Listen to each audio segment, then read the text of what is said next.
Assalamualaikum warahmatullahi wabarakatuh. Perkenalkan, kami dari kelompok pertama yang beranggotakan ada Fahmi Rojani, Ilmi Auliani, Isma Hidayati, Gina Tirayanti, Nida Indriani, dan Resti Lisati Multazam.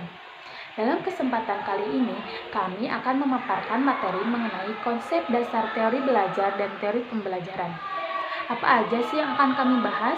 Yang pertama yaitu pengertian teori. Yang kedua, fungsi teori. Yang ketiga, pengertian teori belajar dan teori pembelajaran. Yang keempat, objek kajian teori belajar dan teori pembelajaran. Yang kelima, latar belakang munculnya teori belajar dan teori pembelajaran. Yang keenam, fungsi teori belajar dan teori pembelajaran. Dan yang terakhir yaitu macam-macam teori belajar dan teori pembelajaran. Untuk selanjutnya, mari kita simak materi yang akan disampaikan oleh teman-teman kita. Saya akan memaparkan materi mengenai pengertian teori. Secara umum, teori yaitu sebuah sistem konsep abstrak yang mengindikasikan adanya hubungan di antara konsep-konsep tersebut yang membantu kita memahami sebuah fenomena. Nah, bisa dikatakan bahwa suatu teori yaitu suatu kerangka kerja konseptual yang mengatur pengetahuan dan menyediakan suatu cetak biru untuk melakukan tindakan selanjutnya. Adapun menurut para ahli, seperti menurut Nizar, teori yaitu pendapat yang dikemukakan sebagai keterangan mengenai suatu peristiwa atau kejadian. Menurut Stephens, teori yaitu suatu pernyataan yang isinya menyebabkan atau mengkarakteristikkan beberapa fenomena. Sekian lagi dengan saya. Di sini saya akan memaparkan materi selanjutnya yaitu mengenai fungsi teori. Di sini ada 3 fungsi teori. Yang pertama yaitu memperjelas dan mempertajam ruang lingkup variabel. Nah, yang kedua yaitu memprediksi dan memadu untuk menemukan fakta untuk kemudian dipakai guna merumuskan hipotesis dan instrumen penelitian. Mengapa? Sebab hipotesis pada dasarnya merupakan pernyataan yang bersifat prediktif, bukan deskriptif. Nah, yang ketiga, fungsi teori itu yaitu untuk mengontrol, membahas hasil penelitian, untuk kemudian dipakai dalam memberikan saran. Kali ini, saya akan memaparkan materi kami dengan subjudul Pengertian Teori Belajar dan Teori Pembelajaran. Belajar merupakan suatu proses usaha sadar yang dilakukan oleh individu untuk suatu perubahan dari tidak tahu menjadi tahu, dari tidak memiliki sikap menjadi bersikap benar, dari tidak terampil menjadi terampil melakukan sesuatu. Belajar tidak hanya sekedar memetakan pengetahuan atau informasi yang disampaikan, namun bagaimana melibatkan individu secara aktif, membuat ataupun merevisi belajar yang diterimanya menjadi suatu pengalaman yang bermanfaat bagi pribadinya. Menurut Watson, belajar adalah proses interaksi antara stimulus dan respon. Stimulus dan respon tersebut berbentuk tingkah laku yang bisa diamati. Dengan kata lain, Watson mengabaikan berbagai perubahan mental yang mungkin terjadi dalam belajar dan menganggapnya sebagai faktor yang tidak perlu diketahui, karena faktor-faktor tersebut tidak bisa menjelaskan apakah proses belajar telah terjadi atau belum. Penjelasan mengenai teori itu sendiri adalah sebuah instrumen yang di dalamnya terkandung mengenai konsep, prinsip, struktur, dan gagasan yang memiliki satu atau lebih keterkaitan dengan yang lain. Karena sifat teori bisa dianalisis, dibuktikan, dipelajari, dan diuji, maka teori menjadi sebuah entitas yang dinamis. Teori belajar didefinisikan sebagai metode yang menggambarkan bagaimana seseorang melakukan proses belajar. Adapun pengertian belajar menurut Ernest Hilgert adalah kegiatan atau proses yang dilakukan secara sengaja dan menimbulkan perubahan atas keadaan sebelumnya. Umumnya, setelah belajar, seseorang cenderung melakukan perubahan diri ke arah yang lebih baik. Pembelajaran adalah seperangkat tindakan yang dirancang untuk mendukung proses belajar siswa. dengan memperhitungkan kejadian-kejadian ekstrim yang berperan terhadap rangkaian kejadian-kejadian intern yang berlangsung dialami siswa. Sementara Judge mendefinisikan pembelajaran sebagai pengaturan peristiwa secara seksama dengan maksud agar terjadi belajar dan membuatnya berhasil guna. Pembelajaran merupakan suatu sistem yang membantu individu belajar dan berinteraksi dengan sumber belajar dan lingkungan. Kata pembelajaran berasal dari kata dasar yang mendapatkan awalan P dan akhiran an. Menurut Muhyiddin Syah, belajar mempunyai arti tahapan perubahan seluruh tingkah laku individu yang relatif menetap sebagai hasil pengalaman dan interaksi dengan lingkungan yang melibatkan proses kognitif. Istilah pembelajaran berdasarkan Undang-Undang Republik Indonesia Nomor 20 Tahun 2003 tentang Sistem Pendidikan Nasional Pasal 1 Bab Pertama adalah proses interaksi peserta didik dengan pendidik dan sumber belajar pada suatu lingkungan belajar. Baik, materi tentang pengertian teori belajar dan pembelajaran telah selesai. Jika ada yang ingin ditanyakan, silakan tunggu di sesi tanya jawab ya. Bismillahirrahmanirrahim. Di sini saya akan menyampaikan materi tentang objek kajian belajar dan pembelajaran. Oke, istilah teori belajar dan pembelajaran merupakan suatu istilah yang memiliki ketertarikan yang sangat erat dan tidak dapat dipisahkan satu sama lain dalam proses pembelajaran. Hal tersebut berkaitan dengan kajian tentang aspek bagaimana peserta didik dalam menerima pembelajaran dan bagaimana cara pembelajaran tersebut bisa disampaikan kepada peserta didik. Mungkin itu saja dari saya. Mohon maaf. Assalamualaikum warahmatullahi wabarakatuh. Baik, di sini saya akan memaparkan materi mengenai latar belakang munculnya teori belajar dan teori pembelajaran. Teori belajar pertama kali dimunculkan oleh para psikolog pendidikan setelah mereka mengalami kesulitan untuk menjelaskan proses belajar secara menyeluruh. Sebagian psikolog menyelesaikan permasalahan ini dengan memperjelas pengertian dan proses belajar. Dari belajar itu sendiri merupakan proses di mana seseorang dari tidak tahu menjadi tahu sehingga memperoleh wawasan baru untuk kedepannya.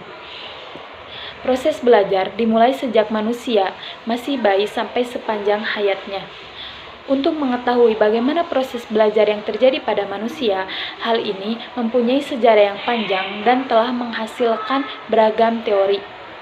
Dari salah satu teori yang terkenal, yaitu teori behavioristik atau bisa kita sebut dengan teori perilaku atau tingkah laku. Dan teori yang terkenal juga, yaitu teori kognitif.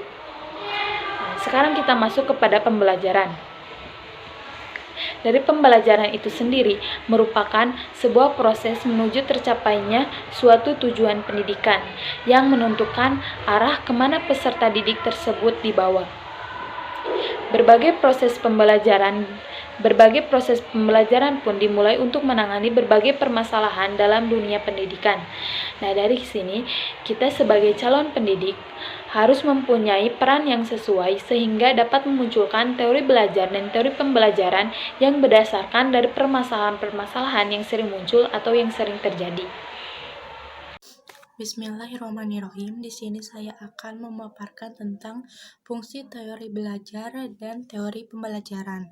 Sebagai pendidik, untuk dapat membelajarkan peserta didik, maka pendidik yang profesional mengimplementasikan prinsip-prinsip teori belajar pada proses pembelajaran. Sejalan dengan hal itu, perlulah untuk diketahui fungsi dan teori belajar yaitu sebagai berikut. Yang pertama, teori belajar membuat penemuan-penemuan menjadi sistematis. Suatu teori dapat digunakan untuk membuat penemuan penelitian menjadi sistematis dan memberi arti pada peristiwa-peristiwa yang kelihatannya saling tidak ada hubungan. Teori ini tidak hanya menyederhanakan sehingga membantu pemahaman, melainkan juga dengan adanya teori ini dapat diatur sejumlah besar fenomena menjadi suatu skema yang koheren. Yang kedua, membuat pendeteksi. Suatu teori yang baik dapat menghemat usaha-usaha yang tidak berguna dengan menunjukkan letak segi keuntungan. Bisa dilakukan suatu penelitian. Yang ketiga, membuat prediksi.